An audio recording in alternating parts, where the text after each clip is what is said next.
दीवार पर टंगी सास। पंजाबी में कहावत है, सास चंगी होवे या ते दीवार ते टंगी होवे। संगीता की शादी भी एक ऐसे ही घर में होती है जहां उसकी सास दीवार पर टंगी होती है। ससुर और पति शादी के पहले दिन उसे सास के फोटो के सामने ले जाते हैं, जहां ससुर जी कहते हैं, बेटा बेटा संगीता, ये तुम्हारी सास थी, बहुत नेक और भली, लेकिन थोड़ी गुस्सैल थी।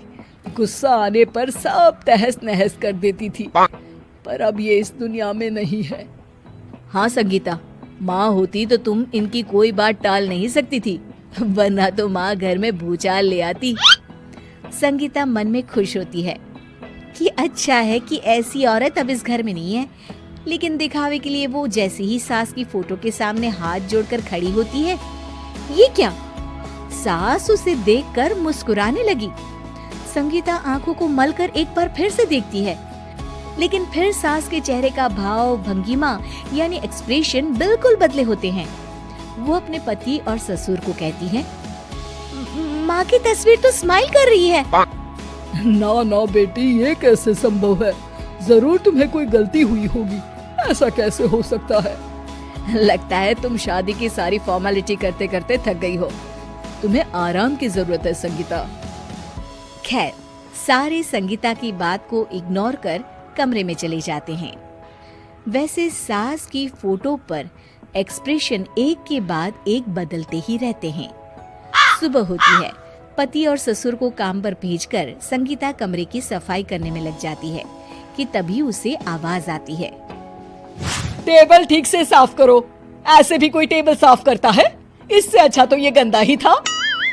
किसी औरत की आवाज सुन संगीता दंग रह जाती है और सोचने लगती है कि आवाज कहाँ से आई। आवाज को नजरअंदाज कर वो फिर से अपना काम करना शुरू करती है, लेकिन इस बार तो आवाज बिल्कुल उसके कान के पास से आती है। मेरा घर है ये, जब तक मैं थी चमका कर रखती थी, हर एक चीज शीशे की तरह थी। तुम्हें तो ना सफाई आती है ना कुछ पता है। क्यों तुम्हें मेरे घर की जिम्मेदारी दे दी गई है? पता नहीं तुम में मेरे बेटे को क्या दिखाई दिया। मैं होती तो एक से बढ़कर एक लड़कियों की लाइन लगा देती। अब संगीता को समझने में देर नहीं लगी कि ये आवाज किसी और की नहीं बल्कि उसकी सास की है, जो दीवार पर टंगी है। वो उसके पास जाती है और कहती है, नमस्ते सासू माँ, मुझे तो कल ही लग रहा था कि दीवार में कुछ काला है। वो दीवार नहीं, दाल होती है पगली। सही पकड़े हैं सासू माँ। तो क्या हो गया आपको जो आप यहाँ भी चैन से नहीं बैठी हैं? सुना मैंने आपका व्यवहार काफी गुस्से वाला था। चुप रह तू, ज्यादा बकर बकर ना कर। घर का काम करना तो आता नहीं, आई है मुझसे बहस करने। हाँ देखिए सासू माँ, मैं आपसे साफ साफ कह देती हूँ, मुझसे पंगा लेने की कोशिश मत करिएगा। तभी पीछे से संगीता का पति आता है।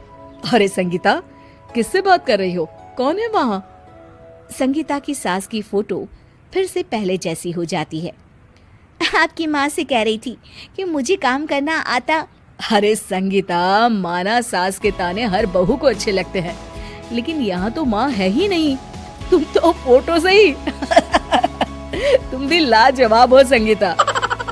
किसी को विश्वास नहीं होता कि संगीता अपनी मरी हुई सास की फोटो से बात करती है।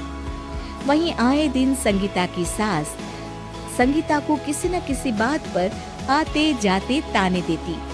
संगीता को भी अब सास के तानों और उनसे बात करने की आदत हो गई। वो कभी खानदान की कहानी तो कभी तीज त्योहार कैसे मनाए या किसी व्यंजन की रेसिपी सास से ही पूछती।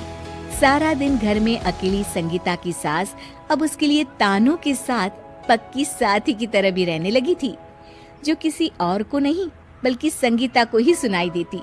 तो देखा आपने, सास बहू का रिश्ता हर रिश्ते से ऊपर होता है, फिर चाहे वो खट्टा हो या मीठा।